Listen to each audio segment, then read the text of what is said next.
Sunshine Games is here. How long I will be on until 7 o'clock Eastern Time, so almost another hour, a little bit more than an hour.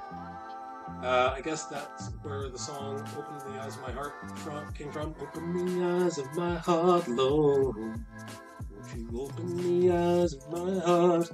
I want to see you. I want to know. So, what verse are you talking about? What? Open the eyes of my heart. I am lifted up. Hold on, I have to turn off the background music because I can't sing along with the background music. I am lifted up, shadow light of your glory, poured out power and love. Holy, holy, holy. It was the last ones you read. I don't understand where you got that from, but I believe you.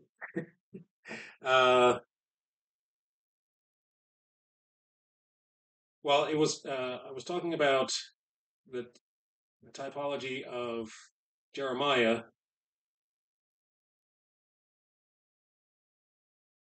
and how he points to the death, burial, resurrection of Christ.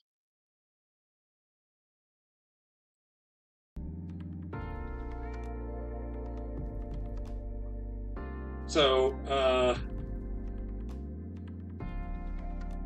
yeah, if you look up just about any, and I'm going on a limb to say any and all Old Testament characters. I mean the famous ones. I mean, not like from Ephesians. What did I say in Ephesians? Ephesians says, I pray that the eyes of your heart, the eyes of your heart may be enlightened, in order that, it's too big. One of these days I'll get a reading room. I'm going to create a new room, call it the reading room. Why is it not getting smaller? Here we go.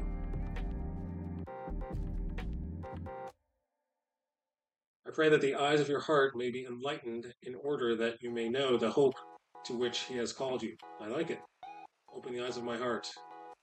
Enlighten the eyes of my heart.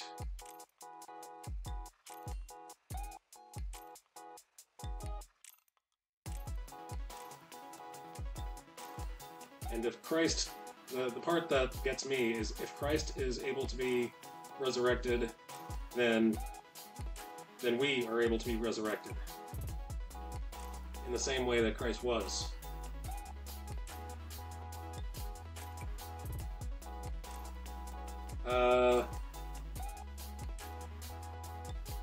Heading to a friend who just started streaming this month. Woohoo!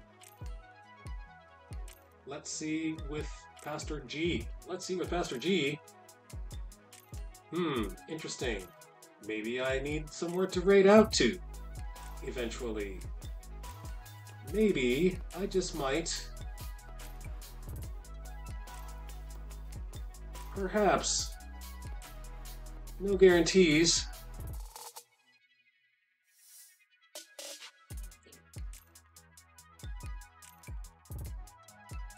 Let's see. Save this for later. Yes. Okay. You didn't hear it from me. It'll be a surprise. Well, it won't be a surprise anymore. It'll be a surprise to him.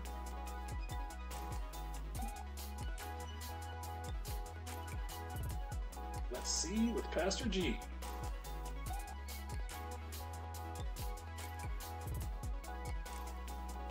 So how are things, Sunshine? Sunshine Games? Sunshine S Games, excuse me.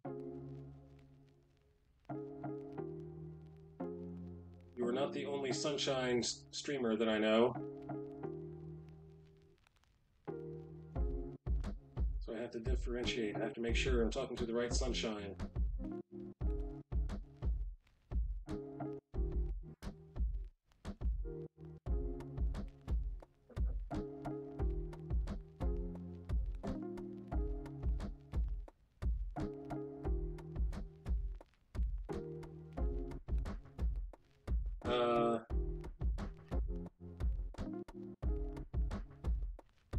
Thank you, Flat Cap. Oh, I didn't give you a shout out.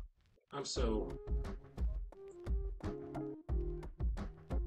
Shout out at Flat Cap Dapper Pastor. Shout out at Sunshine Games.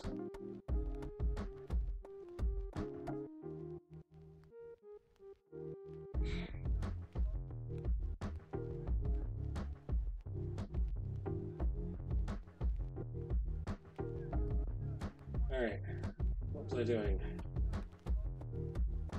So I started drawing the next page, started working it out, how it's going to look. So the challenging thing about drawing a page of people talking is making these people look interesting.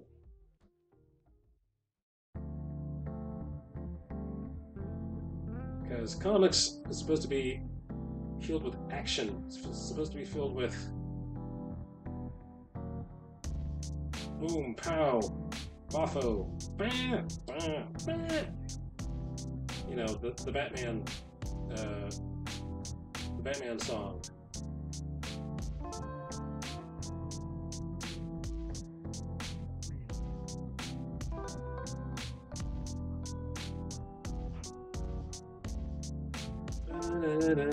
Batman, Batman.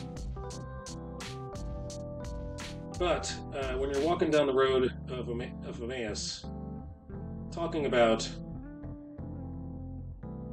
typology, there's none of that.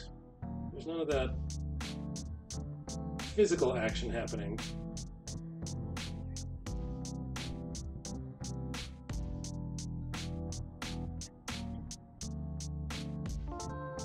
So I had to figure out how I'm going to make it look exciting.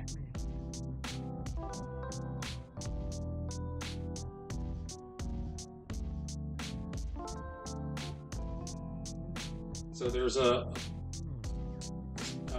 put in my sketchbook a bunch of pages of how to lay out one page, here it is. So here's how you lay out one panel. There's only one way to lay out one panel. Because if you shorten that panel, it becomes two panels. And there's only two ways to lay out two panels. You could do them horizontally, or you could do them vertically. So then three panels, you can lay them out all three horizontally, or all three vertically, or the first one, the top one could be horizontal, and the last two could be vertical. And then the next one is you can make the first one horizontal and the second two, both of them vertical. That's what I meant to say. The first one vertical, and then the other two vertical, and then the last one possible is two on the upper, the second floor, and the first one on the first floor. So, and you're asking yourself, well, why can't you just flip this one around? Why can't you make this one upside down like this? Because that's not the way Western people read. We don't read from right to left. We read from left to right. So if you start in this corner, you go over here to the right, and then there's nothing. You're going to look at all of this panel, and then you're not going to you're not trained to move your eyes over here. So that is not an effective comic layout. So, and then I have a page of 4 panels. So this one is flippable. This one is able to be flipped. This one is able to be flipped. This one is dresser drawers. So you just add on more panels onto the things that already work. You can add on to the bottom, like, for example,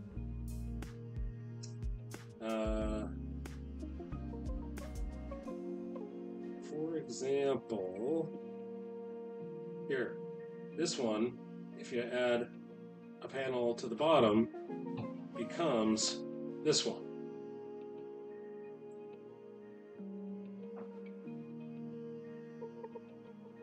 So this one, if you add a panel to the left, becomes this one, right?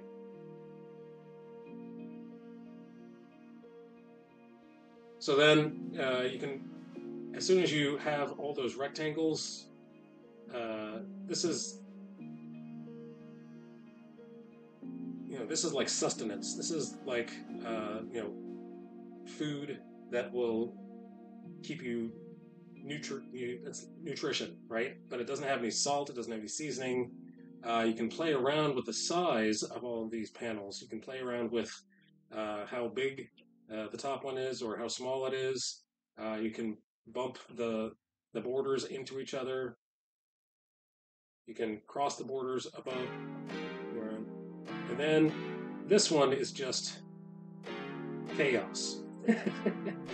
This is not a normal panel layout, but it does what I want it to do because I want to show that Joseph is spilling out of the panel into the bottom of the cistern. So it rotates. It goes from the upper left-hand corner to the right, and then it, like a clock, like a second hand on a clock, keeps going down and down and down, and then this one at the bottom. So, and the reason I chose the crossbar not to be exactly horizontal is because of the show Batman. If you notice when Batman villains are shown, they're shown at an angle. So there's evil happening here, and I decided to make that crossbar to be angled instead of straight across. So there you go. That's why I chose